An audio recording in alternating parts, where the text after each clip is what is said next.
Well, but I mean, I wonder if you are in sort of an odd position. You're a known personality.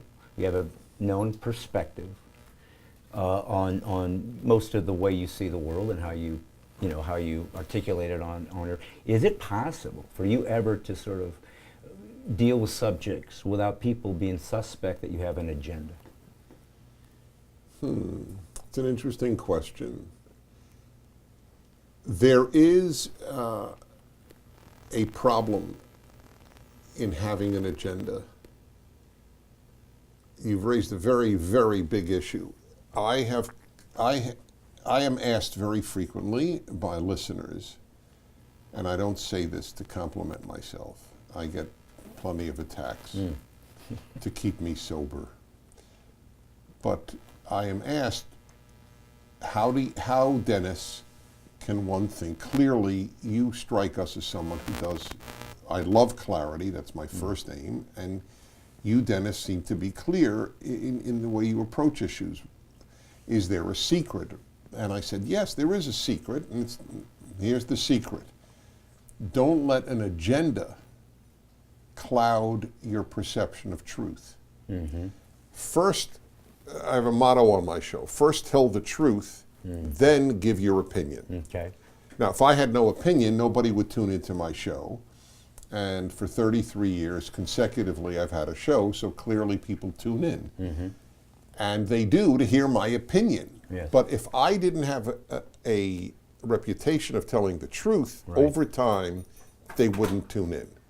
So people have a right to suspect what's the guy's agenda. So you have to work hard to have those two things. One, here's the truth. Two, here's my agenda. Okay. So they're not the same. Right. So. And do you see clarity and truth as synonymous? Yes. Okay. You can't be clear without knowing the truth. So would you say then that, and this is what I found as a comic, because I attacked political correctness, whose power came from denying truth. It said it's relative, it's cultural convention, there really isn't, because how can you control someone if there is a immutable truth that we have to all refer to if we get off track? So I have to create a new narrative that you have to obey if I want to control you. So I don't like that. I don't like my liberties stolen. I like to be able to speak freely. I believe in truth, and I'm a Christian, so I'm kind of obligated, as I'm sure you are as well, to truth, because that's how we communicate. A lie is actually when you're not even communicating with somebody because you're withholding my reality. So I can't have a conversation with you. But the reason I said that is because when I started on this journey about Israel, I mean, I was ignorant. I grew up a Christian. I was taught you have to support Israel. That is your obligation as a Christian. You have a moral obligation. You have a spiritual, religious obligation because this is your elder brother. You were grafted into this. You should be very grateful for that. God gave you this option. It's not available to everybody, but he made it available to you if you chose to. And I will bless those that bless you, and I will curse those that curse you. So that's all I knew.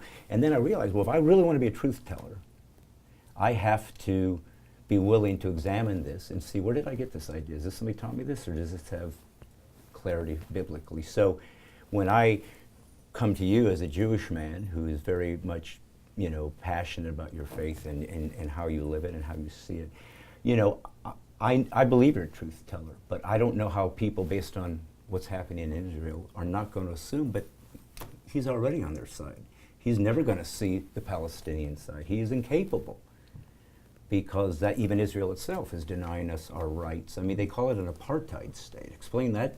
Well, there are a few issues here. First of all, can a Jew tell the truth or see the Palestinian side, et cetera, et cetera?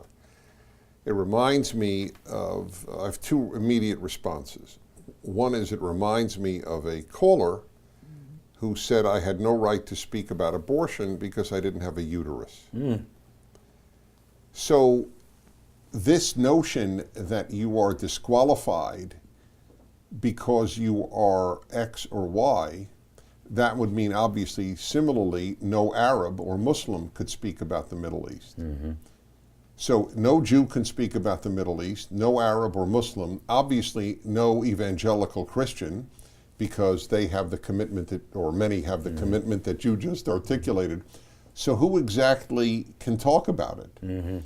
So that's why the question is the individual a truth teller or not? And that's where people have to use their experience, their life experience, to distinguish between propagandists and people who have a position, but first it's based on truth. Number two, it's not even true that if you are a Jew, people should assume, in other words, people should not assume that because you are a Jew, you are pro-Israel.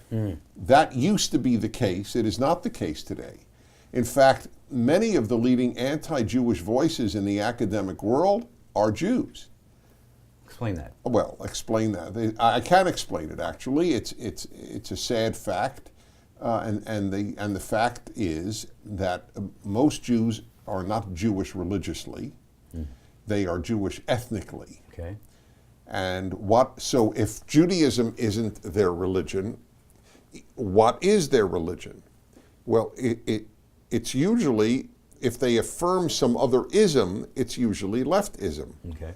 And this was true from Karl Marx, the grandson of two Orthodox rabbis, to Noam Chomsky, and so many others at this time.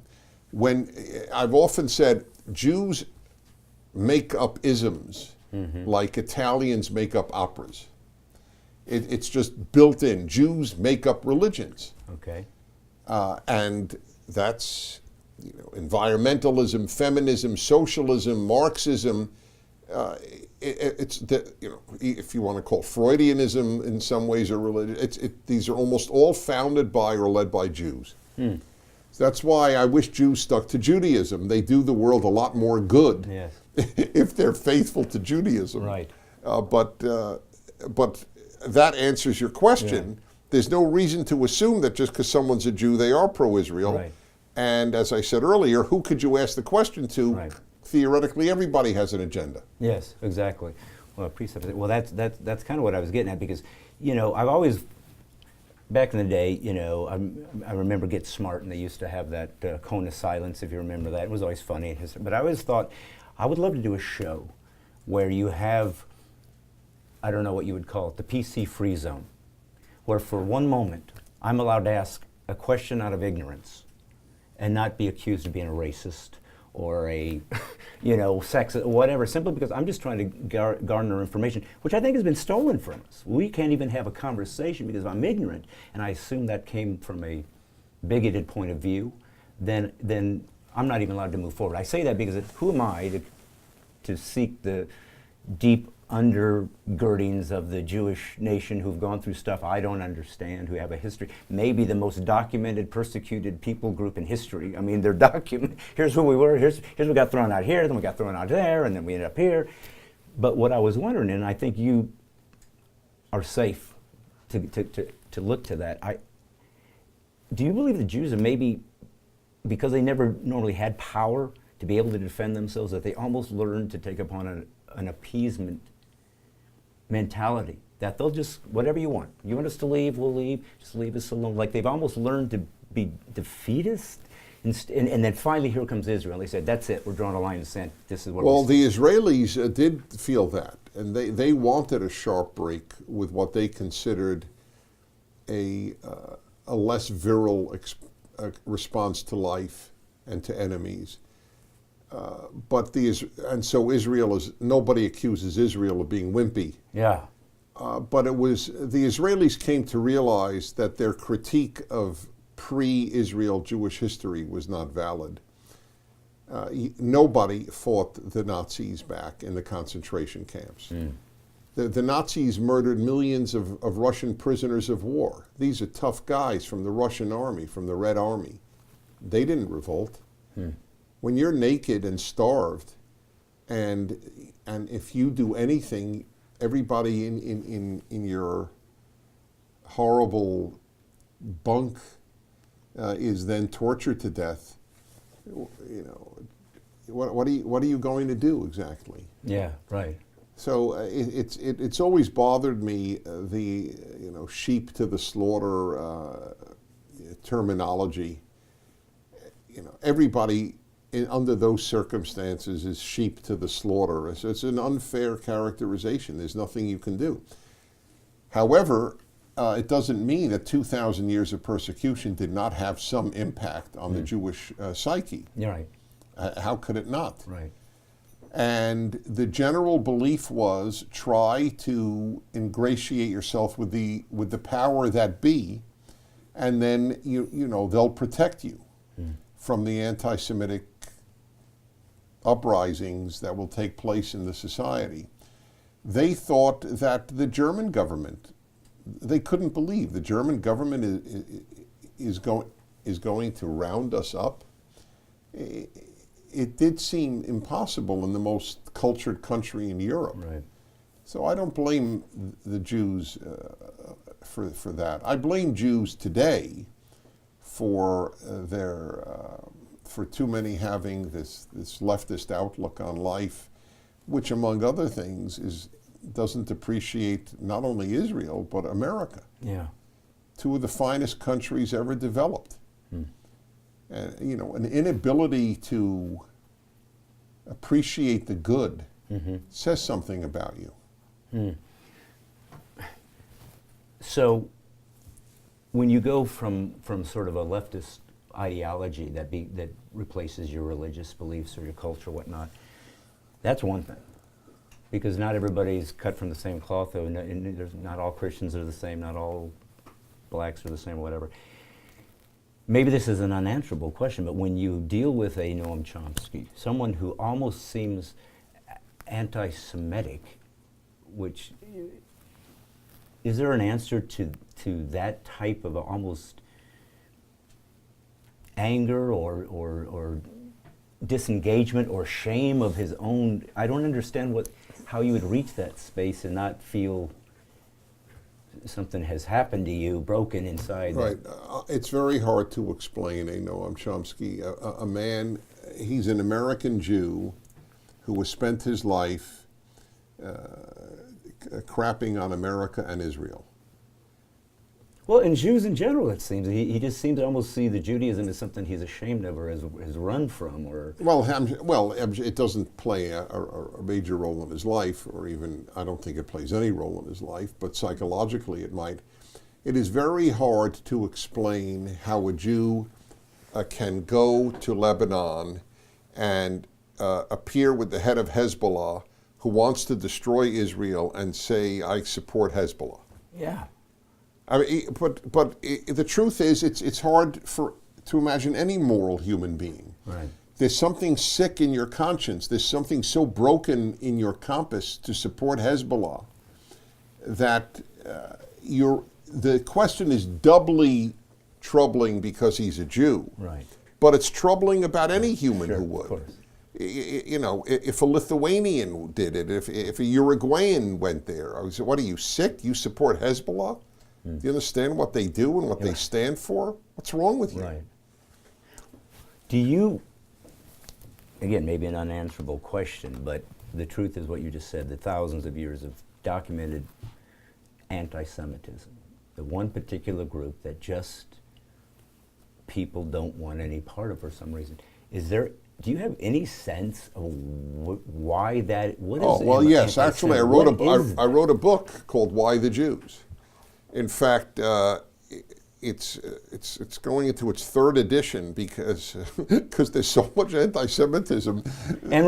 Simon & Schuster keeps republishing it. I mean, it's never gone out of print, but they keep wanting new editions, which is so sad. Yeah. But we see the resurgence of that in Europe right now. Yes, I mean, exactly, so and that's right. Yeah. How would we not see that? There are many answers to why. It's the most complex question, but people, and I will answer you to the best of my ability in a short time, but people should understand that it's a very legitimate question, since it's a very decent people, the Jews, misguided in its views as many members might be. You know, if you go into a Jewish neighborhood, nobody fears getting beaten up. Mm-hmm. Right? Not Jewish gangs out there running rampant. Exactly, exactly. It's a particularly non-violent people. It's the people that brought into the world the Ten Commandments and the Bible. Christianity emanates directly from Jews. It's not like the contribution of the Jews has been all that terrible. They've been, in whatever society they've lived, they've actually been a positive force. Mm-hmm. They were good for Germany. They were good for Spain. And then look at what happened in those cases. So you have to ask, the question is legitimate. Yeah. Or with Israel, it's the most amazing. Israel is the size of El Salvador. It is smaller than El Salvador. It is the size of New Jersey. And it is the most hated country on earth. Yeah. And it's a free country. Arabs have the same exact rights as Jews. They vote. They're in the Israeli parliament. You're talking about in Israel. In Israel. Yeah. They're 20% of the population. It is better to be, why, if it's bad for an Arab in Israel, why don't they move 10 miles and live on the West Bank?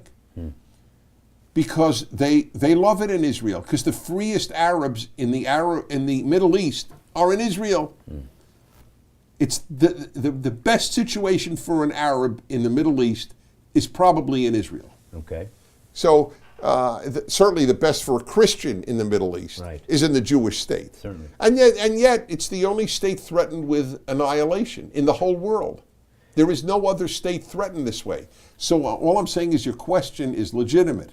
I believe that it emanates ultimately from the origins of Judaism in the Bible, that this people brought the universal God into the world, introduced the world to a God who judges everybody according to how they behave, who has a moral demand on all of humanity. The rabbis of the Talmud, the oldest Jewish text after the Bible, the rabbis there had a great answer to the great hatred. The Hebrew word for hatred is sin'ah. The Hebrew word for Sinai, Mount Sinai, is Sinai.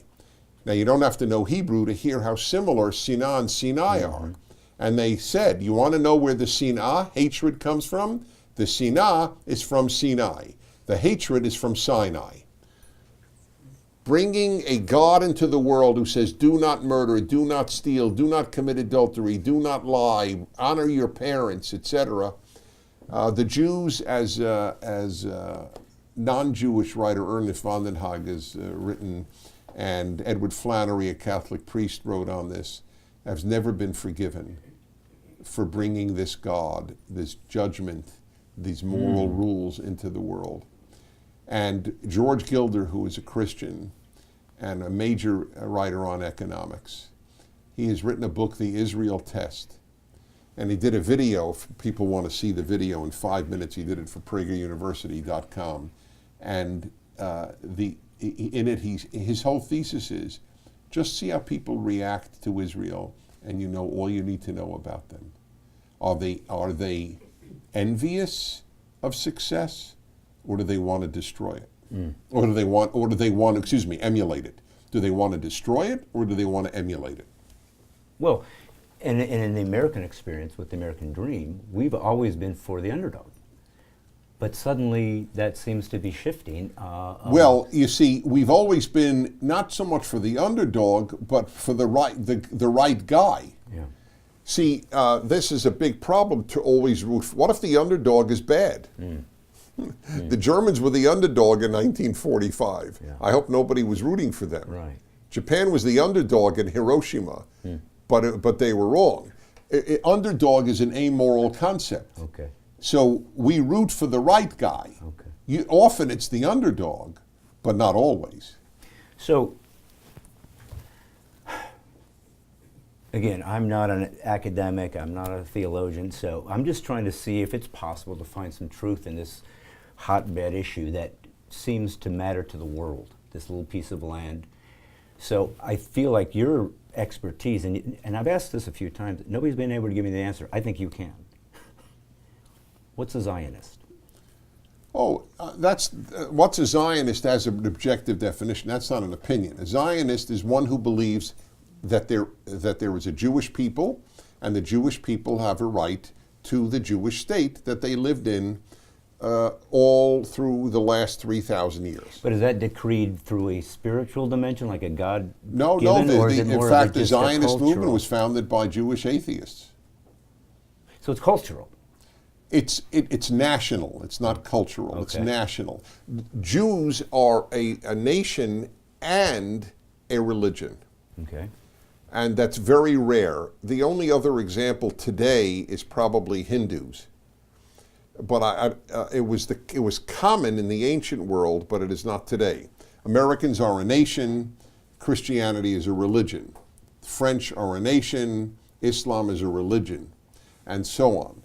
But the Jews are both. That's why you can be an atheist Jew, but you can't be an atheist Christian, because Christian is defined by faith. I see. A Jew is a Jew the way an American is an American. You're born to an American parent, you're an American. Okay. You're born in America, you're an American.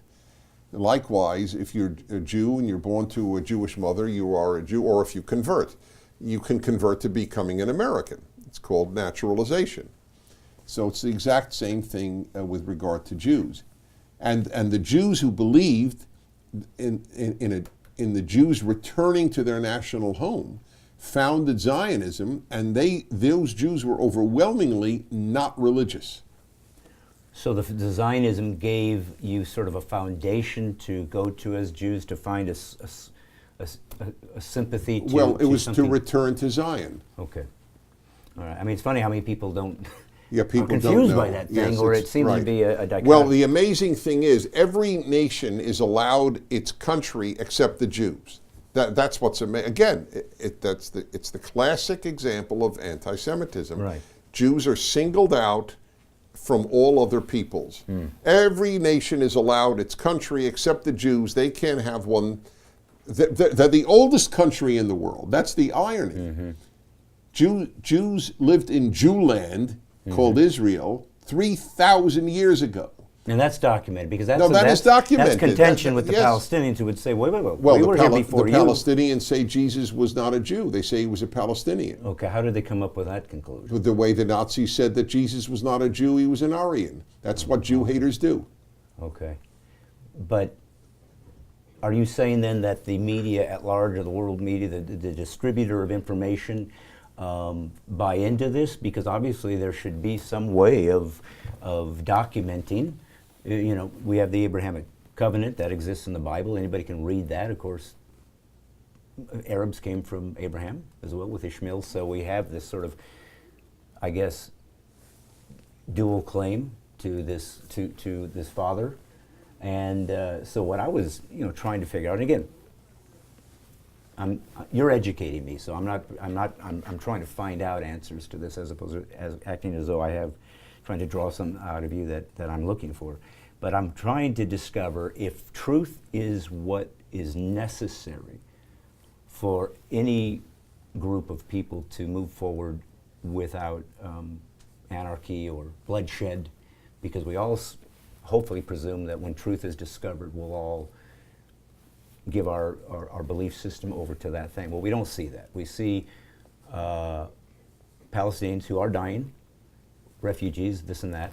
I mean, you do have that actual imagery, and so from that comes a BDS movement.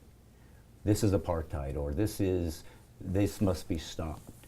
So how does one get past the imagery that is presented by a press that seems to be certainly more Palestinian-sided, to get to truth so that you aren't being labeled racist or bigoted or anti-Palestinian? Well, the BDS movement is a movement within the world's left. The left hates Israel more than any other country. It hates Israel more than the Iran regime that's executed 7,000 gays in the last 10 or so years. That doesn't trouble them as much as the Jewish state that's the size of New Jersey. It's almost all Jew hatred today emanates from within Islam and within the left. And it's a statement about the people who do the hating. There's something corrupted in their moral compass. of all the issues in the world, that's the one they're focused on. There is a decimation, the annihilation of the last Christian communities of the Middle East, and they're focused on Israel. North Korea is one of the largest concentration camps in human history, a country concentration camp. They're focused on Israel. Iran is, as I said, executes thousands of people for being homosexual, and they're focusing on Israel. The Islamists are burning humans alive and selling girls as sex fodder, and they're focused on Israel. China has crushed Tibet, one of the world's oldest civilizations, and they're focused on Israel. There's a genocide declared by the UN in South Sudan, and they're focused on Israel. They're sick. These people are morally sick. And that's what has to be made clear to the ignorant student who shows up at college. Yeah. And hears this from these people who paint Israel, and then, by the way, America, as essentially the villains of the earth.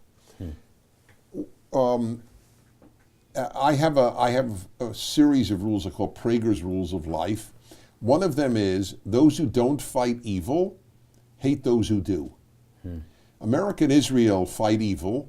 The left doesn't, so the left hates America and Israel. But do they hate them because they feel that they don't have the right to judge these people morally? Or do they hate them because they inwardly realize they don't have the courage to do the real they would right? not consciously acknowledge the second. But there is a cowardice in all people, whatever their politics, who do not fight evil.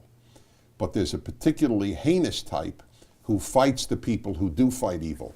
This is what formed me personally, politically, when I was a young man.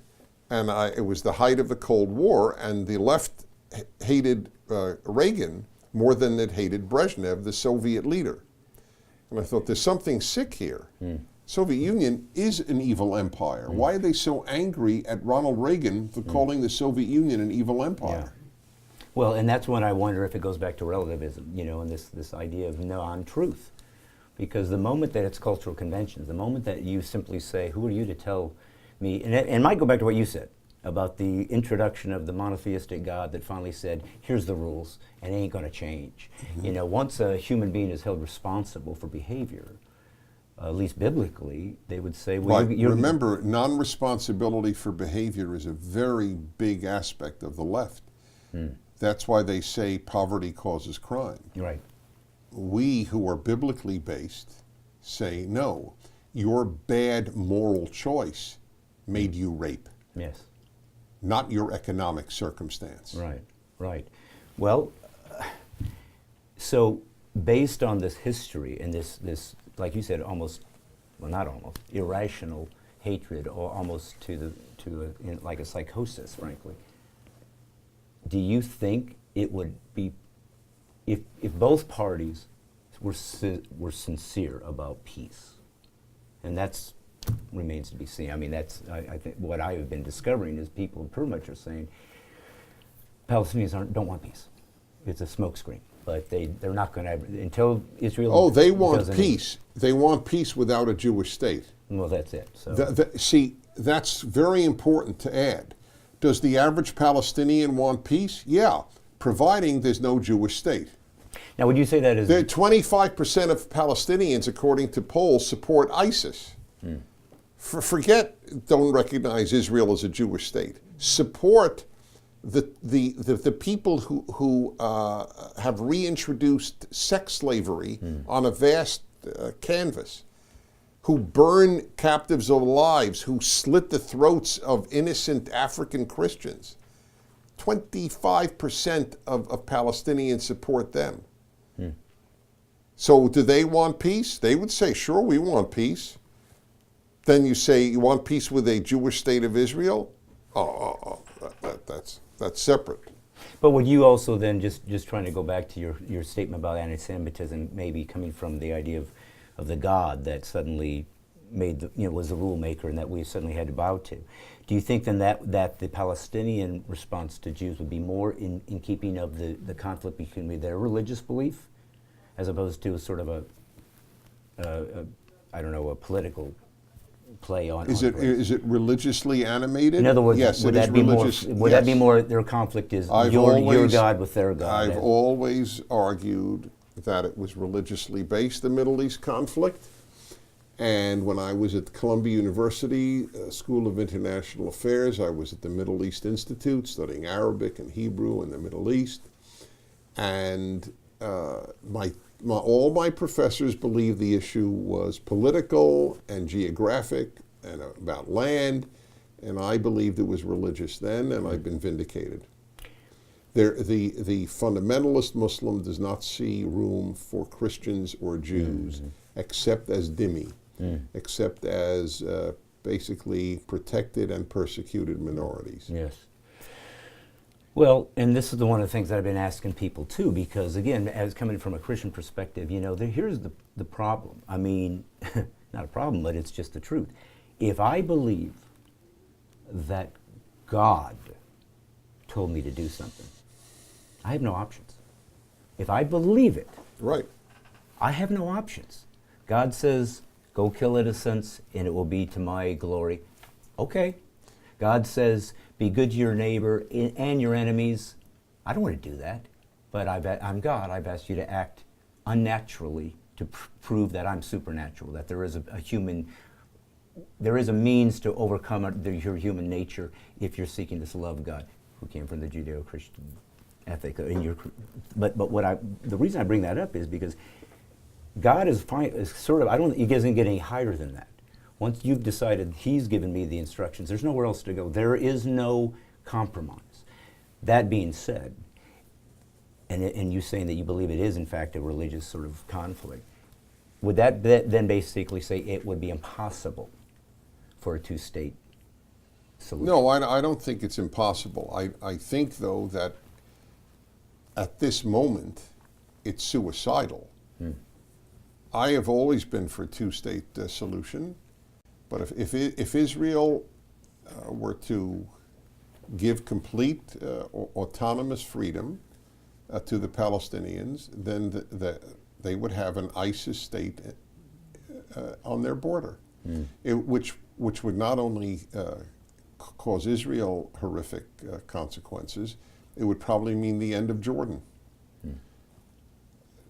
So people who speak of two states right now, not as a desire goal later, are playing with words. Yeah. They're not living in the real world. In the real world, the worst of the worst will take over.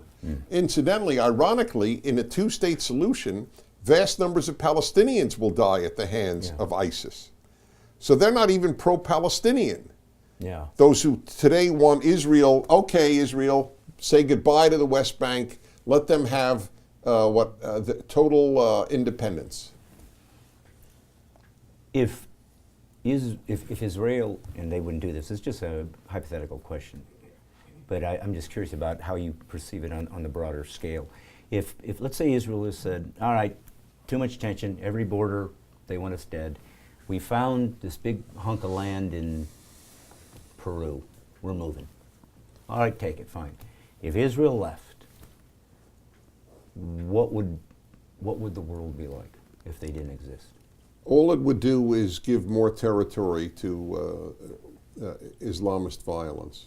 That's all it would do. It would just further endanger. Jordan would be dead a week later, and Egypt would be fighting for its life. That's all that would happen. Nothing else would change. All the bad that exists coming from the Islamist world would increase. Nothing else would change. However, Peru would become a much better country. Indeed. There would be a lot of affluence. There would be a lot of opportunities. That's true. That would be true. Well, so historically, America has always been very much the ally of Israel. That seems to be changing. Well, it's changing because the Democratic Party, by every poll, the majority of Democrats in this country are not particularly pro-Israel. the majority of Republicans are pro-Israel. Jews, who are overwhelmingly Democrats, don't like to face this sad metamorphosis, or at least they would regard it as a metamorphosis. Well, it has been. Democrats have been pro-Israel since Harry Truman. Mm-hmm. But it is not surprising that Democrats have been taken over once again. It's really a left-right issue. Mm. The left doesn't like America. The left doesn't like Israel. The left lives in a different moral universe. Right. And their ideology, as you said, becomes their religion. What would you call that ideology? Is it I socialism? call it leftism. There's no better word. I mean, but there are many subsidiary religions: feminism, socialism, environmentalism. There are many left-wing cults. Right.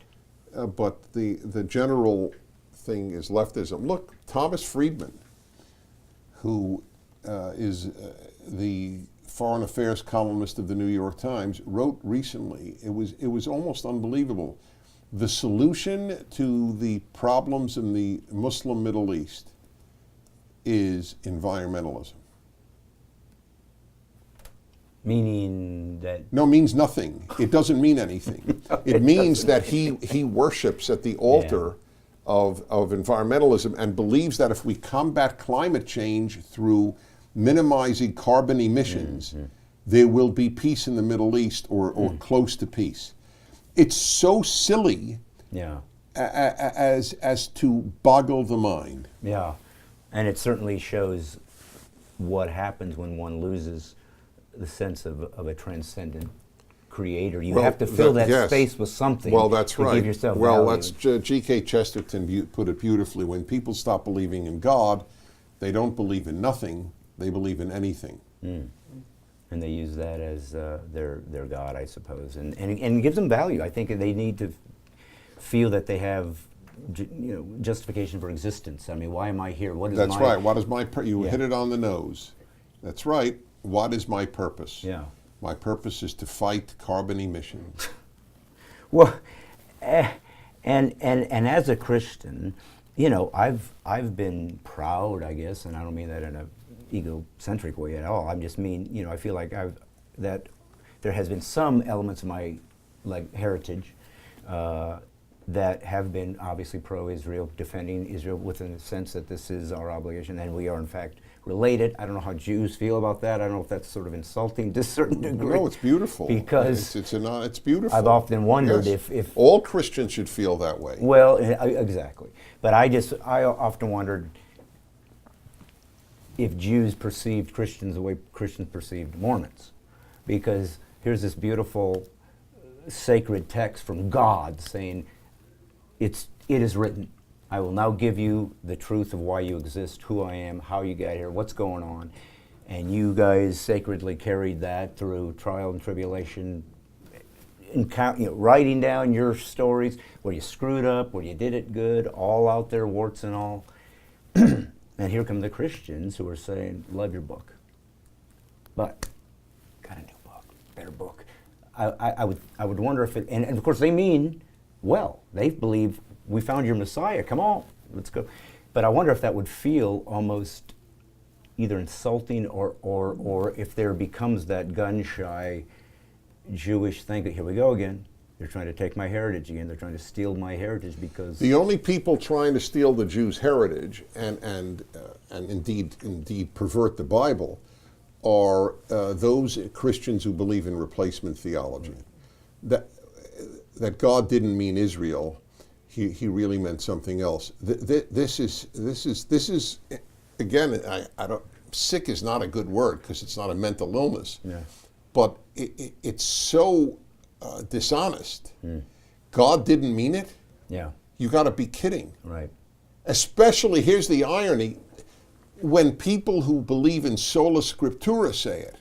The Protestants who say only Scripture, don't read in, it's clear what the words say. Yeah. And then they say, oh, Israel doesn't mean Israel. Yeah, Israel meant Israel till Jesus came and then stopped meaning Israel. Right.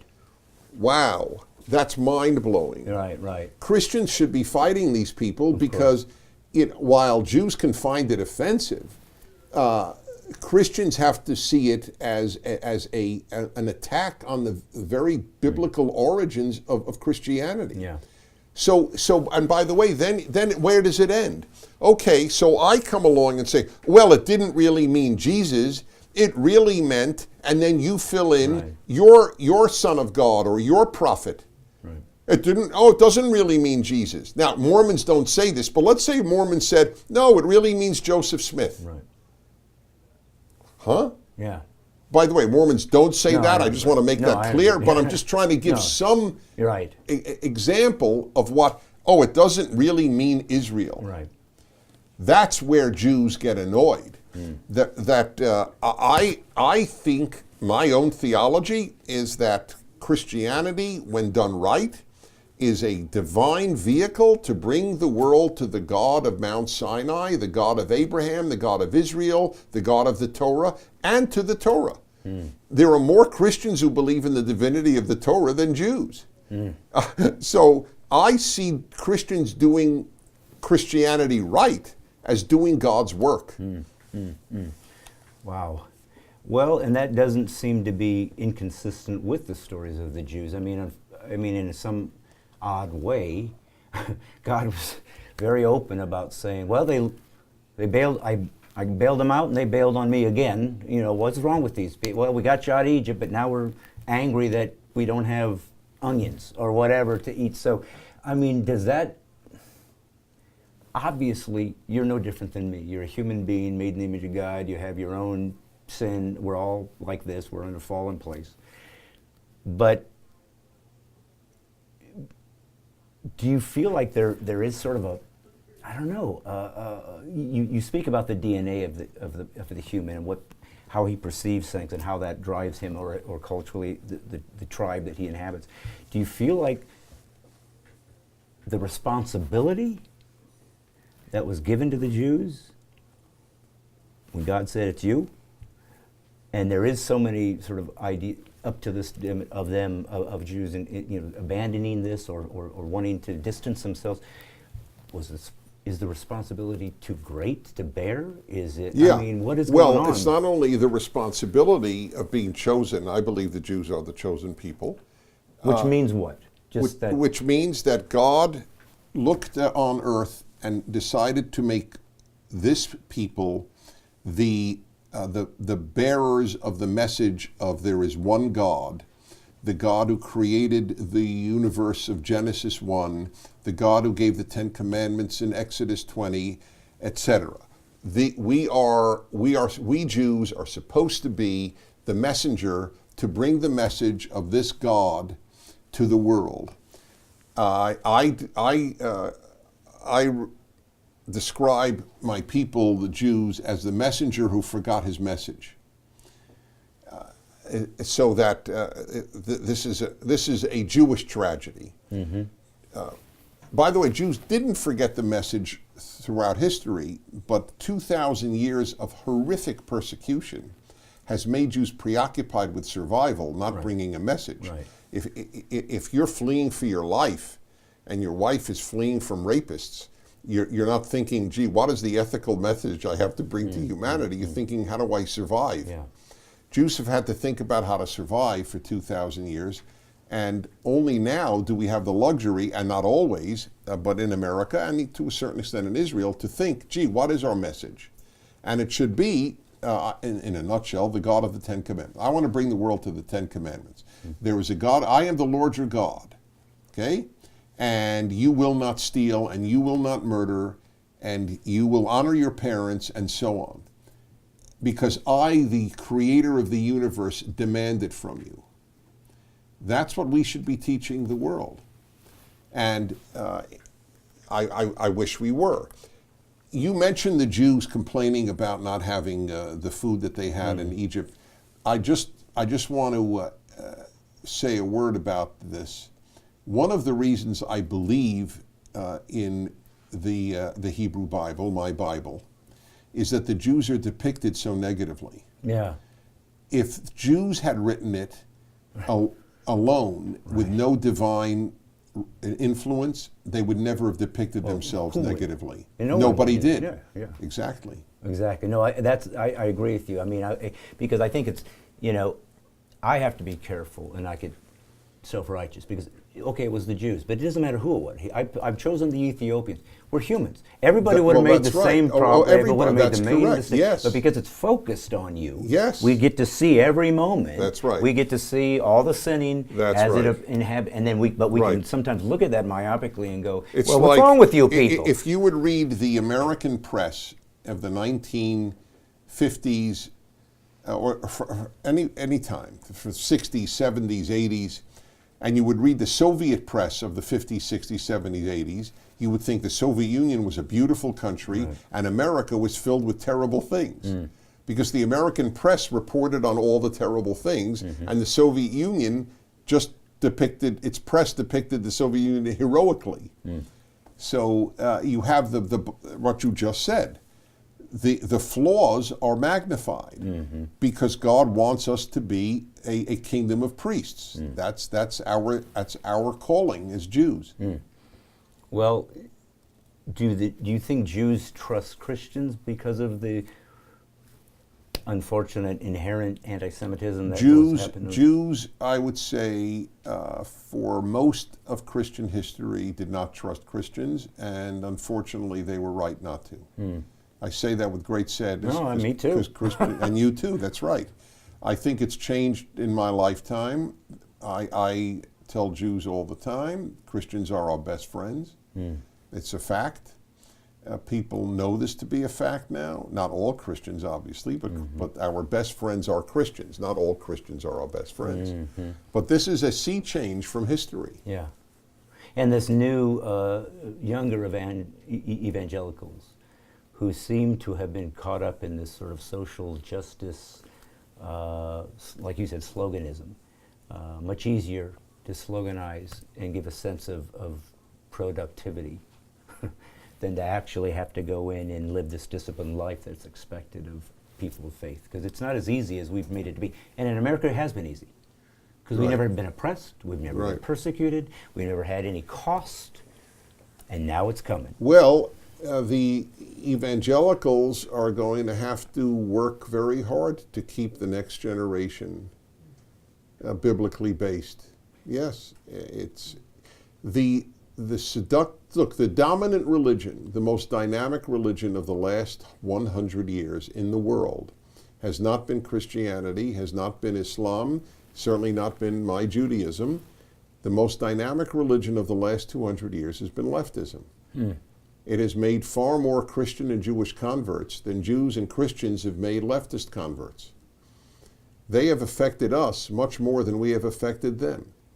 And this is a danger because the university is essentially a seminary for the teaching of progressive, left-wing, whatever term you wish to use, ideas. Well, and right next door at UCLA, they had a very profound BDS gathering, and I think it was Ben Shapiro that came in and sort of took care of that. I mean, he was very articulate. I don't know him, but he did a wonderful job defending that I'm and sure calling he did. it what it was, anti-Semitism, and he took him down. But it does seem like history repeats itself. It does seem like this is a never-ending story for the Jews. And well, we hope that that it's not never-ending, because every Jewish baby thrown into a fire is a horror. And for that matter, every Jewish grandmother, too. I hope it's not never-ending. I don't want something bad to happen to Israel. It frightens me terribly. It's one of the reasons I'm so against the Iran agreement. But if there's no future for Christianity if it abandons its Jewish roots. No, amen. Well, you know, if there's one thing I've admired about your work over the years, and I have listened. I mean, when I lived here, I listened to you on the radio. Is that I think you truly are committed to living a virtuous life. That it matters to you. That and to be that type of a commitment is not only good and important, so people can see it modeled somewhere. Somebody's trying it. But it demands objectivity. You have to be able to look outside of your own presuppositions and say, okay, this is not good, or this is not the way we should be, and sometimes it goes against our self-interest or our desires. Because that's what I see in the left. They create a fantasy and then demand I live in it. And I'm not going to if I believe in liberty. But, so that being said, I'm curious, based on what's happening in Israel and the Palestinian issues, is there anything within the Palestinians' point of view or their grievances that you believe is legitimate and is not being answered by Israel? Well, those are two separate questions. Are there legitimate grievances? And yes, they have a grievance. They wanted to have all of the geographic area known as Palestine remain Arab, not Palestinian. There was no such, and people, the lies about this are very sad. There was no such thing as a Palestinian till about the 60s. That's not an insult to the Palestinians. But if you care about truth, they call themselves Arabs. The Jews called themselves Palestinians. The United Jewish Appeal, the world's largest charity for Jews, was called the United Palestine Appeal. Palestinian in 1940s meant Jew. Jew only or Jew both? only, yes. Okay. Yes. That's why it was called the United Palestinian Appeal. The Jerusalem Post was called the Palestine Post. Then what they did was they developed a national identity. The Arabs living in the land that the Romans decided to call Palestine called themselves Palestinian, which is fine. Nations develop. I have no problem with that. But let's be honest about the history. Anyway, do they have a grievance? Yes, they do. Of course they do. And that's one of the grievance is that, hey, we want this area to be ours. This whole area, we want this to be ours. We don't want any other group to have its own independence. Okay, that's their take. Fine. Did they suffer in 1948? Yes, they did. Those are facts. By the way, they wouldn't have suffered if Arab nations had not invaded, and they supported the invasion to stop a Jewish state that was tiny from ever even existing. So that they are the authors of their own calamity in many ways, but nevertheless, there is a grievance there. Is there a grievance today? What is the grievance today? That Israel has a wall to stop terrorists from coming in? What is the grievance today? I want to know what the grievance is. That there are checkpoints to stop little kids from coming in and blowing up Israelis on buses and in pizza parlors? What is Israel supposed to do? Really, what is Israel supposed to do? It's so easy to sit at Georgetown University, where they have a particularly active pro-Islamic department, and cast stones at Israel. What would you do? What would you do? What would you like Israel to do? Leave? Okay, have a great state. And if ISIS takes over, well, so we'll suffer. They're not going to suffer in Georgetown. It's easy to tell Israel what to do 7,000 miles away. So I acknowledge grievances from the origin of the problem. Although I also believe that, the great foreign minister of Israel, Abba Eban, said the Palestinians never miss an opportunity to miss an opportunity. The Palestinians could have had a state so long ago of their own, and I wish they did. The only reason the Palestinians don't have a state is the Palestinians. So who's at fault for the refugees then? Would the Arab states not participate? If there were no war, there would have been no refugees. The war was caused by Arab states invading Israel to destroy it. There were about 570,000 Arab refugees, maybe some say 750,000. There were about 6 million refugees when Pakistan was formed. Nobody talks about that. Same year Israel was formed. They came from where, those refugees? The Muslims who were refugees from India and the Hindus who were refugees from Pakistan. Pakistan was ripped out of India to form a Muslim state, and most of the Hindus of Pakistan became refugees if they weren't murdered, and many of the Muslims from India fled into Pakistan, what became Pakistan, 1947, 1948, dwarfs the numbers of deaths and refugees when Israel was formed, but nobody talks about it because Pakistan's not a Jewish state. Mm-hmm. It's just a Muslim state. Well, let me ask you one more question. You've been very generous with your time. So, on the same tact as question answering, in my sense that you were pretty objective about all the elements that you speak on. So, would you say then, was there anything about Israel and its practices or its movements or some of its choices that you would find not as, I don't know, not as positive or ethical, or, I mean, can you look at them and say, here's where I would say Israel could do better, or what other, they're accused of occupying, so forth. I would like to see more integration of the Arab citizens of Israel into Israeli life.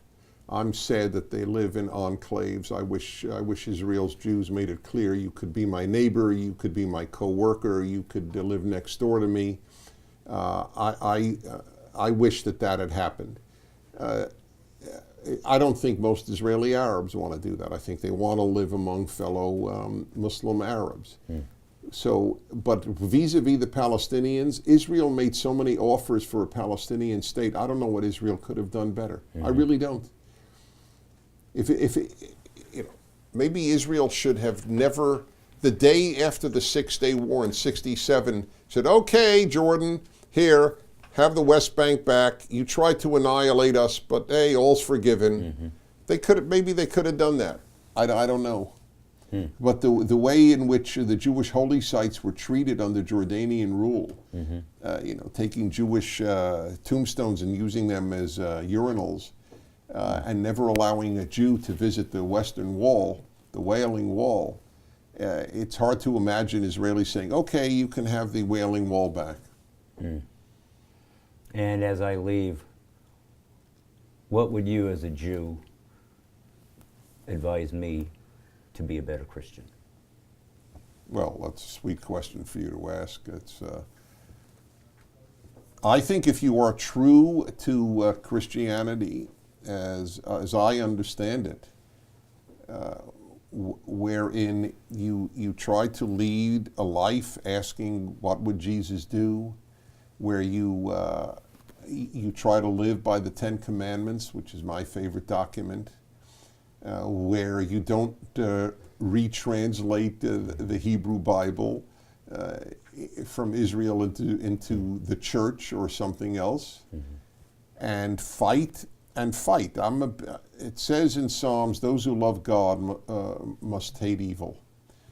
If you don't hate evil, you don't love God. That's what, that is correct. So if you're not fighting for Christians in the Middle East, and you're not fighting for Israel, I don't know how much you love God. I know how much you love yourself.